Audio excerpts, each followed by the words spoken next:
Sa biglang, mula sa kabilang panig ay umalingaw-ngaw ang sunod-sunod na ingay. Lahat ng tao ay kusang napalingon at agad na nanlaki ang mga mata. Anak ng ano yon? Sa gitna ng bakuran, isang maliit na figura ang nakatingala at umiinom ng alak na parang tubig. Ito ay isang kakaibang nilalang na nakasuot ng maikling dilaw na bestida, maputi ang balat na parang nyebe, maliit ang katawan na tila isang mahinang loli.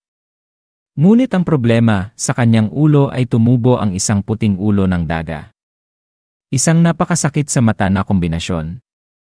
At ang daga na iyon ay yakap-yakap ang isang malaking bote ng alak, ibinubuhos ito diretsyo sa bibig at umiinom na parang katapusan na ng mundo at wala nang matitirang alak. Hindi kalayuan, si Junlin ay nakasimangot at napapangiti ng may paghihirap. Ipinadala niya ang kanyang boses sa kanyang disipulo, si Hong Tiantian, "Tingnan mo nga ang daga mo, Tiantian." Agad na sumagot si Hong Tiantian nang walang anumang emosyon sa boses, "Opo, guro." Pagkatapos ay inagaw niya ang bote ng alak sa kamay ni Bai Xiaoxi. Sa mukha ni Bai Xiaoxi ay walang anumang bakas ng emosyon, ngunit sa kanyang puso ay sumisigaw siya, "Anak ng, ang daga na ito ay napakaabala." Ngunit sa piging, ang hindi nawawala ay ang alak.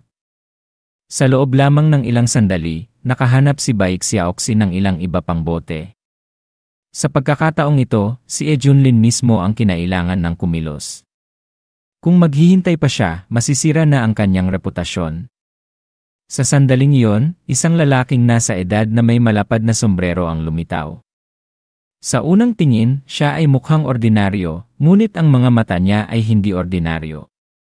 Ang kanyang mga mata ay mapupula, puno ng mga ugat, at ang kanyang aura ay mabigat. Nakatitig siya kay Xu Tianyi na parang isa itong litsong baboy na handa ng ihain. Si Xu Tianyi, matapos masampal, ay nagalit ng sobra. Nagpasya siyang bumalik sa palasyo upang maglabas ng sama ng loob. "Ako ang batang Panginoon ng pamilya Xu. Ang aking ninuno ay isang immortal na walang bisa. Paano ako mapapahiya ng ganito?" Habang mas iniisip niya ito, mas nagagalit siya. Nadama niya na kailangan niyang maglabas ng sama ng loob. Sa sandaling iyon, nakaramdam si Hong Tiantian ng kakaiba. Sinulyapan niya ang pinanggalingan ng piging at nakita ang isang anino na may malapad na sombrero na tahimik na sumusunod kay Xu Tianyi. Sandaling nag-isip si Hong Tiantian, pagkatapos ay gumisi ng may interes. "Oh, mukhang may magandang palabas na malapit ng maganap." Sa kabilang banda, matapos uminom si Xu Tianyi ng alak, nadama niya na ang kanyang galit ay hindi pa rin napapawi. Dahil walang mapaglalagyan ng kanyang galit, kinawayan niya ang ilang tagasunod at sinabi sa isang malabong boses, "Ngunit hindi pa rin maitago ang kanyang inis, hihintayin niyo. Balang araw, luluhod ang lahat sa aking paanan at magmamakaawa ng kapatawaran.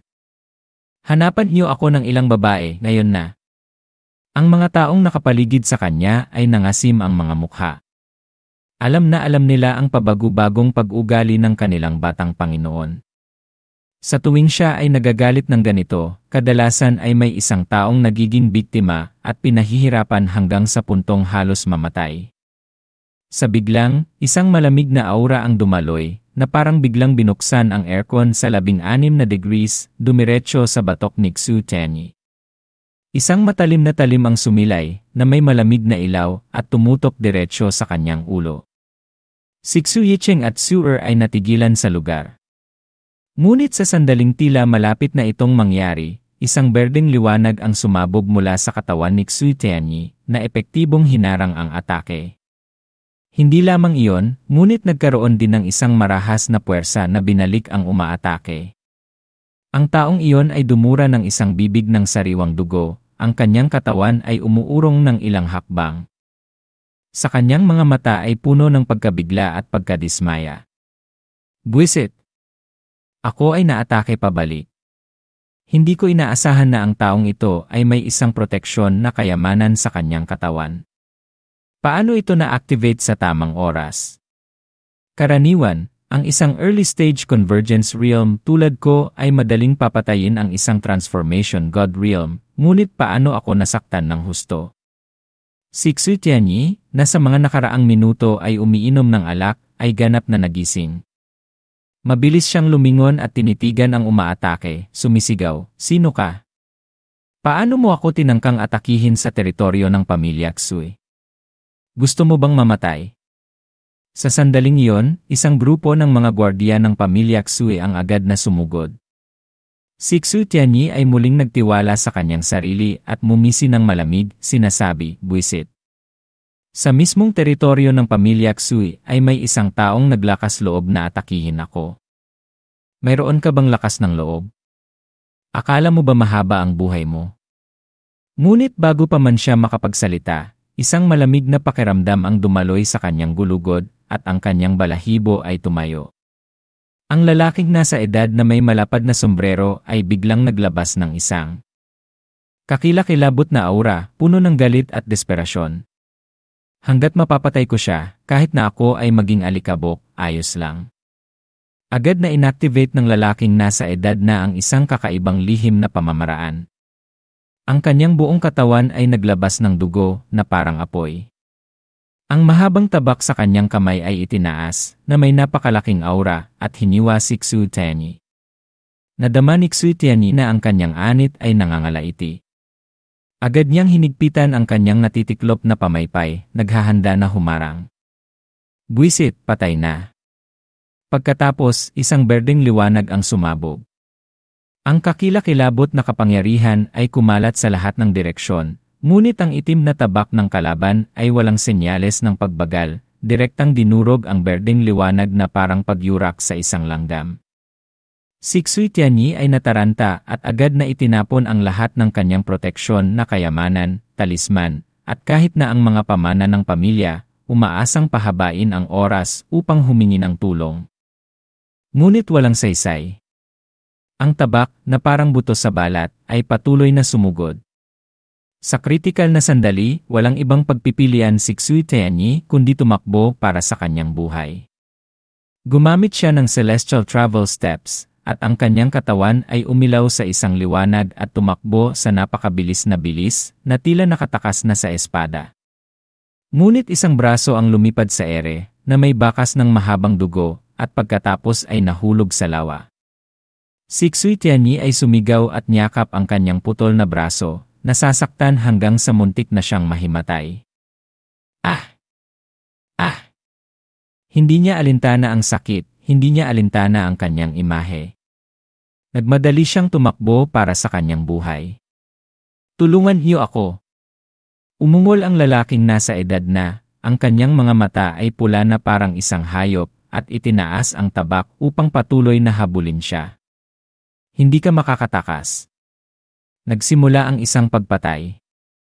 Ang lalaking nasa edad na ay malinaw na nasugatan na, ngunit dahil sa paggamit ng lihim na pamamaraan, ang kanyang lakas ay napakalaki pa rin. Siya ay parang isang hayop na naging trap. Hindi na niya iniisip ang buhay at kamatayan, gusto lang niyang hiwain si Xu Tianyi. "Pigilan niyo siya. Huwag niyo siyang hayaang lumapit sa batang Panginoon. Ang taong ito ay hindi tao." Ang lalaking nasa edad na may malapad na sombrero ay malubhang nasugatan. Ang kanyang dugo ay dumaloy na parang ilog, at maging ang kanyang puting buto ay nakalantad, na mukhang kakilakilabot. Ngunit ang kanyang mga mata ay nagnining pa rin sa kabaliwan.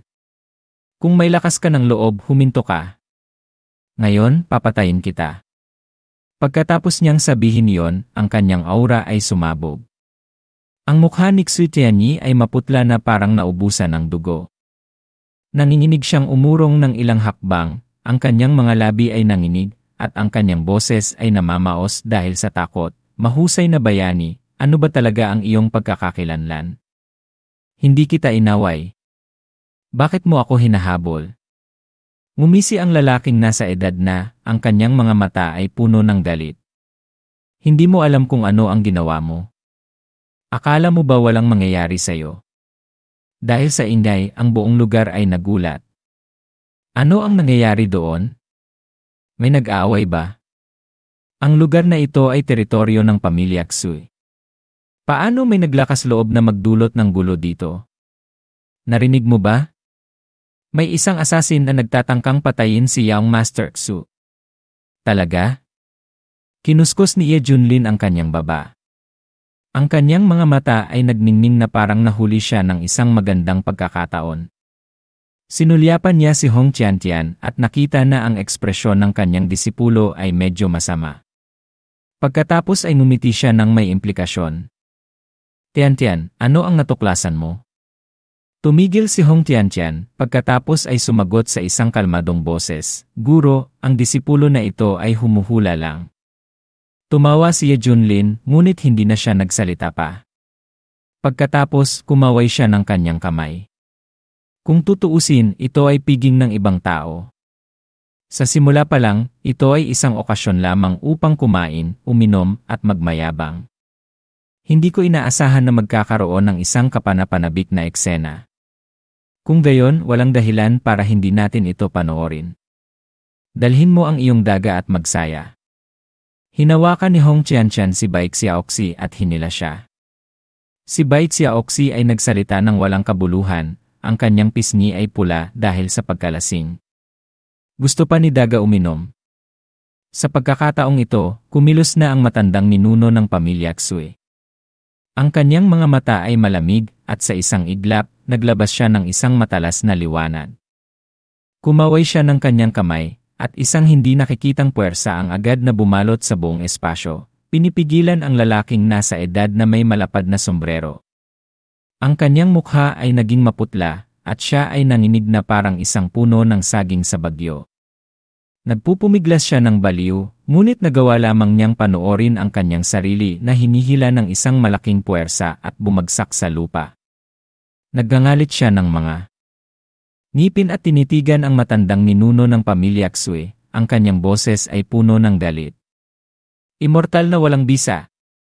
Sa kabilang banda, si Xu Tianyi ay nabigla pa rin. Sa sandaling ito, bumalik na siya sa kanyang katinuan. Tianyi, ayos ka lang ba? Ninuno, maraming salamat sa iyong tulong. Isang panghabang buhay kong pasasalamatan ang iyong kabaitan. Ito lang ang aking braso. Ang ekspresyon ng matandang ninuno ng pamilya Xue ay naging madilim, ngunit agad siyang kumalma. Ayos lang. Ang mahalaga ay buhay ka. Para sa iyong braso, may paraan upang itong ikabit. Pagkatapos, tiningnan ng matandang ninuno ng pamilya Xue ang lalaking nasa edad na may malapad na sombrero na naghihinalo sa lupa at sinabi, Sino ang nagpadala sa iyo? Paano ka naglakas loob na buluhin ang aking piging? Hindi mo ba ako iginagalang? Ngumisi ang lalaking may malapad na sombrero, ang kanyang mga mata ay puno ng galit. Pakinggan mo ng mabuti. Ang iyong lolo ay hindi nagpapalit ng kanyang pangalan. Ako si Li Wuji. Ang taong iyon ay gumawa ng napakaraming masasamang bagay na hindi kayang tiisin ng langit at lupa. Nakalulungkot, pinigilan mo ako, kung hindi ay ipapadala ko na siya sa kanyang mga ninuno. Ang karamihan ng tao ay agad na sumigaw ng malakas na parang may lumitaw na isang idolo. Siya si Demon Blade Li Wuji. Ang pangalan na iyon ay hindi pangkaraniwan. Siya ay sikat sa buong Eastern Region. Ang kanyang reputasyon ay lumaganap sa maraming Dao Province. Sinasabi ng mga tao na ang kanyang tabak ay napakabilis na bago pa man mahulog ang ulo, patay na ang utak. Hindi lamang iyon, ngunit siya ay isang taong gustong kumilos ng hindi nag-isip. Dalubhasa siya sa pagpatay ng mga tao dahil lamang sa kanyang galit. Kung may isang taong nagpapahirap sa kanya, gagamit siya ng tabak. Minsan, naglakbay siya sa Cloud Province upang maghanap ng mga eksperto upang makipagpalitan at pagbutihin ang kanyang kasanayan sa pagpatay. Iyon ang dahilan kung bakit mayroon siyang titulo na Demon Blade. Ang pinuno ng pamilya Xue ay nanginginig sa galit at sinigawan si Li Wuji, nakakahiya. Sino ang nagpadala ng imbitasyon sa isang mamamatay tao? Ngumisi ng malamig si Li Wuji at sinabi, Huwag kang sumigaw, pinuno ng pamilya Xue. Inagaw ko yon. Si Xue Tianyi ay namula sa galit at sinabi, Narinig ko na ang iyong pangalan, ngunit hindi pa kita nakikita. Walang sama ng loob sa pagitan natin. Bakit mo ako hinahabol na parang may utang ako sa iyo? Nang marinig ni Li Wuji yon, ang kanyang mukha ay lalong nasira. Naggangalit siya ng mga ngipin sa galit at sumigaw, hindi magkaroon ng sama ng loob. Pinatay mo ang aking kapatid na babae. Tumigil si Xutani. Ang iyong kapatid na babae. Huminga ng malalim si Liwuji. Sa kanyang mga mata ay may kapaitan at galit. Ang aking kapatid na babae si Li Xiaofei. Mula pagkabata, kami ay magkasama at pumasok sa landas ng paglilinang. Palagi ko siyang pinoprotektahan at sinasamahan sa buong Eastern Region. Sinamahan ko siya sa maraming paghihirap. Pagkatapos niyang sirain ang Golden Core Realm, gusto niyang pumunta sa Spirit Province dahil sinabi niya na yon ang lugar na may pinakamagandang dagat ng bulaklak na narinig niya. Ngunit abala ako sa pagsasanay ng tabak at hindi ko siya sinamahan. Makalipas ang ilang buwan, nasira ang kanyang Jade Transmission Slip. Alam ko na may nangyaring masama. Habang sinasabi niya yon, ang kanyang boses ay naging mas malamig. Tumakbo ako ng baliw sa Spirit Province at hinanap siya sa buong lugar. Ginastos ko ang lahat ng aking kayamanan upang magtanong at sa wakas natuklasan ko na nagkaroon siya ng pagtatalo sa iyo sa Drunken Immortal Pavilion sa Aning City. Pagkatapos, siya ay dinakip ng iyong mga gwardiya. Simula noon, wala nang nakakita sa kanya. Alam ng lahat sa Aning City na si Young Master Xutianyi ay isang mahilig sa babae.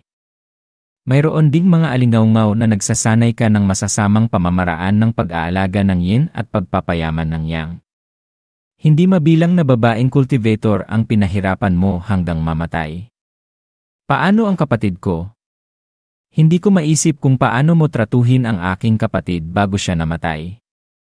Ikaw ang dahilan nito, Xutianyi. Kailangan kong maghiganti.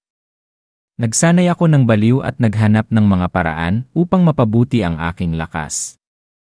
Sa wakas, sumira ako sa Convergence Realm, ngunit alam ko na hindi pa rin yon sapat upang patayin ka. Palagi kang may malalakas na gwardiya na sumusunod sa iyo. Gusto kitang patayin sa daan, ngunit halos imposible yon. Kaya matyaga akong naghintay, at ngayon, ang piging na inorganisa ng pamilya Xue ang pinakamagandang pagkakataon upang kumilos. Pinili kong kumilos sa iyong teritoryo dahil alam kong ikaw ang magiging pinakakampante sa iyong sariling tahanan.